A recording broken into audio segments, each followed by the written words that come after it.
ओम शांति। आजिर अव्यक्त महावाक्य 16/2/2025 पुनरावृत्ति 2/2/2004। आजिर मुरलीर सारांश पूर्वज एवं पूज्य स्वरूपर समान रही विश्वर प्रत्येक आत्मांकर पालना कर, आशीर्वाद दियो, आशीर्वाद नियो। आज बापदादा निजर चारिआडर सर्वश्रेष्ठ पिलामानंकु देखुछंती। प्रत्येक संतान पूर्वज मध्य अटे एवं पूज्य मध्य अटे। सेथिपई सृष्टि रूपी कल्पवृक्षर तुमे माने मूल मध्य अट एवं कांड मध्य अट। तेबे कांडर संपर्क सारा वृक्षर शाखा प्रशाखा सहित एवं पत्र सहित स्वतः ही रही थाए। तेणु समस्ते निजको एही भली श्रेष्ठ आत्मा सारा वृक्षर पूर्वज आत्मा बोली भावुछ। जेपरी ब्रह्मा को ग्रेट ग्रेट ग्रांडफादर अर्थात आदि पिता कहा जाउछि, सेपरी तांकर साथी हिसाब रे तुमे माने मध्य मास्टर आदि पिता अट। तेबे पूर्वज आत्मा मानकर केते समान रहिछि, सेही निसारे रहुछ तो।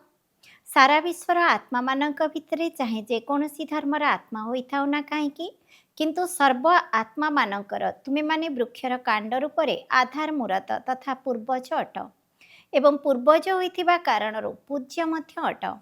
तेणु पूर्वज आत्मा मानक द्वारा प्रत्येक आत्मा को स्वतः ही सकाश अर्थात शक्ति मिली थाए। जेपरी कौनसी वृक्ष को तार कांड द्वारा एवं मूल बा चेर द्वारा शेष पत्र को मध्य भोजन रूपी सकाश मिली थाए, सेहीपरि तुम भली पूर्वज मानकर मध्य कार्य कौन हेबा दरकार। पूर्वज मानकर कार्य हेला समस्तंकर पालना करिबा। लौकिक हिसाब रे मध्य देख, पूर्वज मानक द्वारा ही चाहे शारीरिक शक्तिर पालना हेउ, जहाँकि भोजन द्वारा बा पाठपढ़ा द्वारा शक्ति भरिबार पालना होई थाए। तेणु तुम्हें पूर्वज आत्मा मानक बाबांक द्वारा मिलिथिबा शक्ति गुड़िक द्वारा सर्व आत्मा मानकर पालना करने को हेबो। आजिकालीर समय अनुसार सर्व आत्मा मानक सर्वशक्तिर पालना देवार आवश्यकता रही। तुमे माने तो जानिछ जे आजिकाली आत्मा मानक भितरे दुख अशांति भरी रही। तेणु तुम्हें पूर्वज एवं पूज्य आत्मा मानक निजर वंशावली मानक उपरे कौन दया आसुनाही। जेपरी दुनिया रे जदि कौनसी विशेष अशांतिर वातावरण सृष्टि हुए, तेबे विशेष रूप से मिलिटारी बा पुलिस बाहिनी मध्य सजग हो जाती। सेपरी आजिकालीर वातावरण अनुसार तुम्हें पूर्वज आत्मा माने मध्य विशेष सेवा अर्थे निजको निमित्त मने करुछ तो। आमे सारा विश्वर आत्मा मानकर निमित्त अटु, एही स्मृति रहुछि तो। सारा विश्वर आत्मा मानक आज तुम मानकर सकाशर आवश्यकता रही। एही भली बेहद विश्वर पूर्वज आत्मा बोली निजको अनुभव करुछ तो। विश्वर सेवा मने पड़ुछि ना केवल निजर सेंटर र सेवा मने पड़ुछि। आज सर्व आत्मा माने तुम्हें पूर्वज आत्मा मानक ही डाकुछंती। प्रत्येक आत्मा निज निजर भिन्न भिन्न देवी मानक बा देवता मानक डाकुछंती। आपण आसंतु, आमको क्षमा करि दियंतु एवं कृपा करंतु। तेणु भक्त मानकर डाकरा शुभुची तो कौन शुभुची ना नहीं। तेबे से जो धर्मर आत्मा होइथांतु ना काहेकि, जेतेबेले सेमानंक सहित मिसुछ निजको सर्व आत्मा मानकर पूर्वज मने करी मिसुछ तो। कण एभली अनुभव हेउछि जे एमाने मध्य आमे पूर्वज आत्मा मानकर ही शाखा प्रशाखा अटंती। सेमानंको मध्य सकाश देवा वाला तुमे पूर्वज आत्मा अट। निजर कल्पवृक्षर चित्र को सम्मुख को आण, निजको देख तुमर स्थान केउठी। मूଳରେ ମଧ୍ୟ ତୁମେମାନେ ଅଛ ଏବଂ କାଣ୍ଡ ମଧ୍ୟ ତୁମେମାନେ ହିଁ ଅଟ।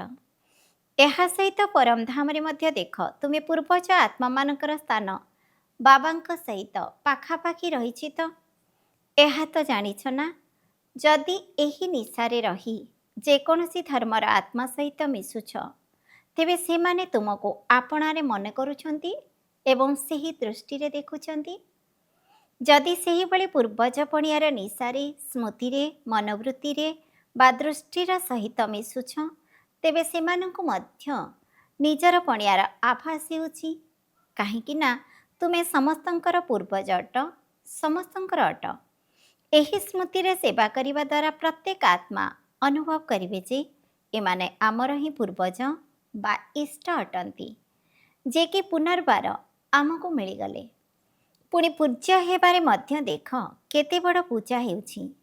କୌଣସି ବି ଧର୍ମାତ୍ମାମାନଙ୍କର ବା ମହାତ୍ମାଙ୍କର ତୁମ ଦେବୀ ଦେବତାଙ୍କ ଭଳି ବିଧିପୂର୍ବକ ପୂଜା ହେଉନାହିଁ। ସେମାନେ ମଧ୍ୟ ପୂଜ୍ୟ ହେଉଛନ୍ତି, କିନ୍ତୁ ତୁମମାନଙ୍କ ଭଳି ବିଧିପୂର୍ବକ ପୂଜା ହେଉନାହିଁ। ଗାୟନରେ ମଧ୍ୟ କେତେ ବିଧିପୂର୍ବକ କୀର୍ତ୍ତନ କରୁଛନ୍ତି, ଅର୍ଥାତ୍ କୀର୍ତ୍ତିଗାନ କରୁଛନ୍ତି ଏବଂ ଆରତି କରୁଛନ୍ତି। ତେବେ ଏହିଭଳି ପୂଜ୍ୟ ମଧ୍ୟ ତୁମ ପୂର୍ବଜ ଆତ୍ମାମାନେ ହିଁ ହେଉଛ। ତେଣୁ ନିଜକୁ ଏହିଭଳି ମନେ କରୁଛ ତ? ଏହିଭଳି ନିଶା ଅଛି ତ? କ'ଣ କହୁଛ? ଯେଉଁମାନେ ଭାବୁଛନ୍ତି ଆମେ ପୂର୍ବଜ ଆତ୍ମା ଏବଂ ସେହି ନିଶାରେ ଏବଂ ସ୍ମୃତିରେ ରହୁଛନ୍ତି, ସେମାନେ ହାତ ଉଠାଅ। କ'ଣ ନିଶା ରହୁଛି ତ? ଆଚ୍ଛା, ତେବେ ନିଶା ରହୁଛି, ଏଥିରେ ହାତ ଉଠାଇଲ, ବହୁତ ଭଲ କଥା। ଏବେ ଦ୍ୱିତୀୟ ପ୍ରଶ୍ନଟି କ'ଣ ହୋଇଥିବ? ସବୁବେଳେ ନିଶା ରହୁଛି କାହିଁକି ନା ବାପଦାଦା ସବୁ ପିଲାଙ୍କୁ ସର୍ବପ୍ରାପ୍ତିରେ ଅବିନାଶୀ ଦେଖିବାକୁ ଚାହୁଁଛନ୍ତି। କେବେ କେବେ ନୁହେଁ, କାହିଁକି ଜାଣିଛ? ଏହାର ଉତ୍ତର ମଧ୍ୟ ବହୁତ ଚତୁରତାପୂର୍ବକ ଦେଉଛନ୍ତି। କ'ଣ କହୁଛନ୍ତି ଜାଣିଛ? ରହୁଛୁ ତ? ଆଚ୍ଛା, ତେବେ ରହୁଛ।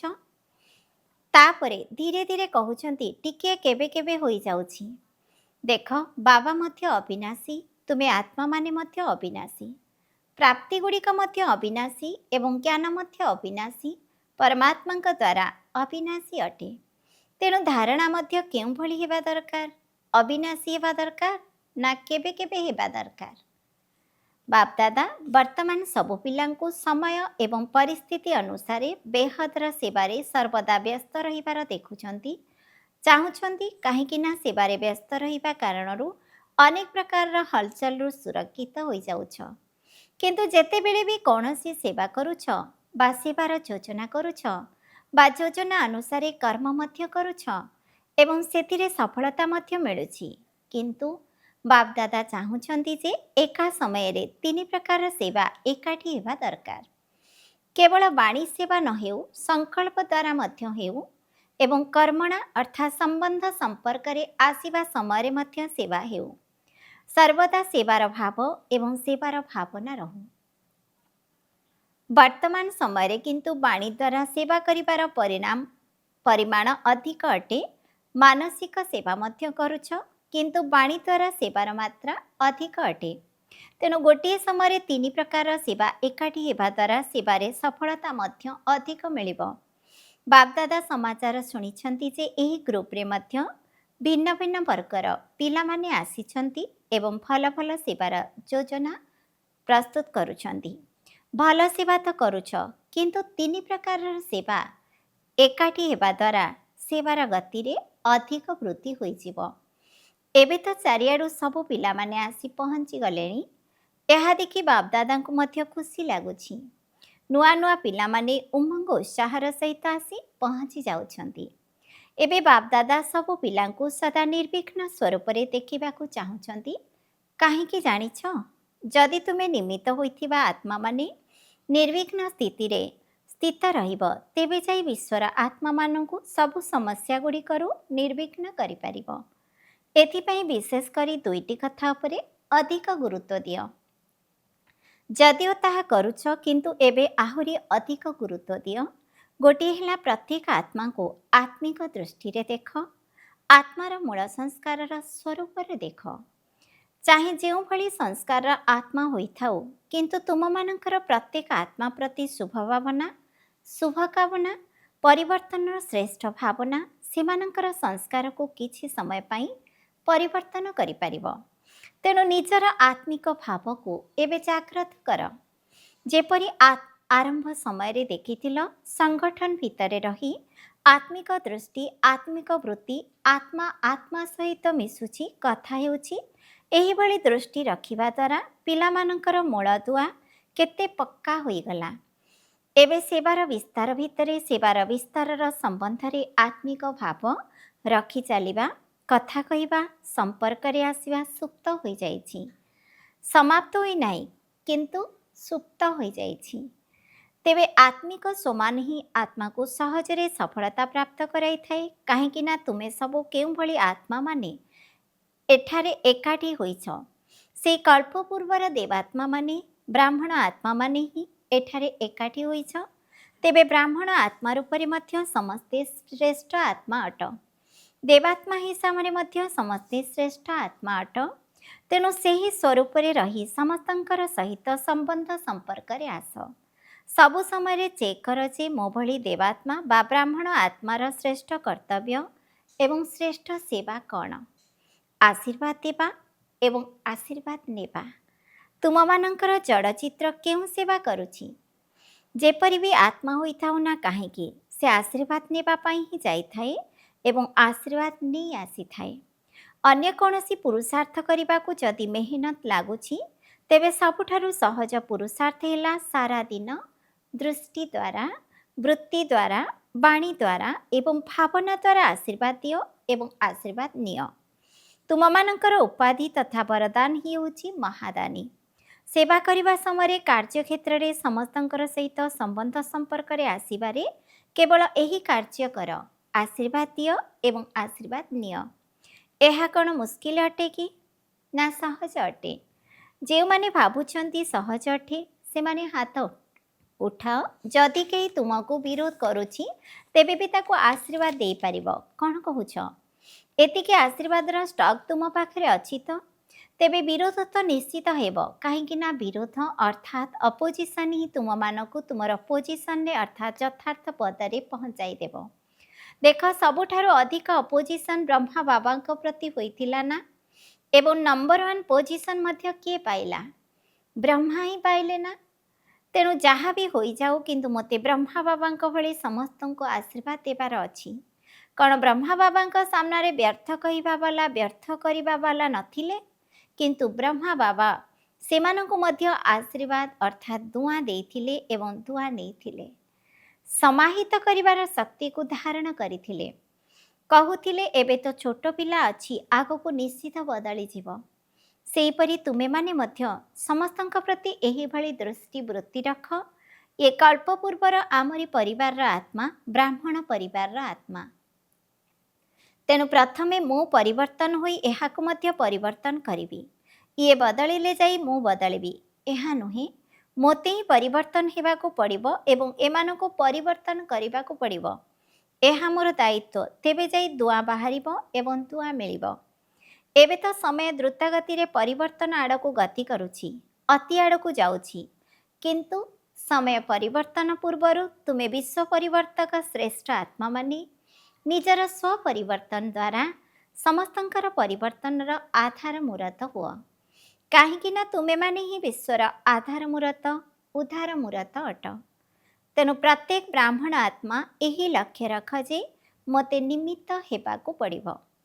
ଏଥିପାଇଁ କେବଳ 3ଟି କଥା ସଂକଳ୍ପ ମାତ୍ରରେ ମଧ୍ୟ ନ ରହୁ, ଏଭଳି ପରିବର୍ତ୍ତନ କର। ଗୋଟିଏ ହେଲା ପରଚିନ୍ତନ, ଦ୍ୱିତୀୟରେ ପରଦର୍ଶନ। ସ୍ୱଦର୍ଶନ ପରିବର୍ତ୍ତେ ପରଦର୍ଶନ ନ ହେଉ।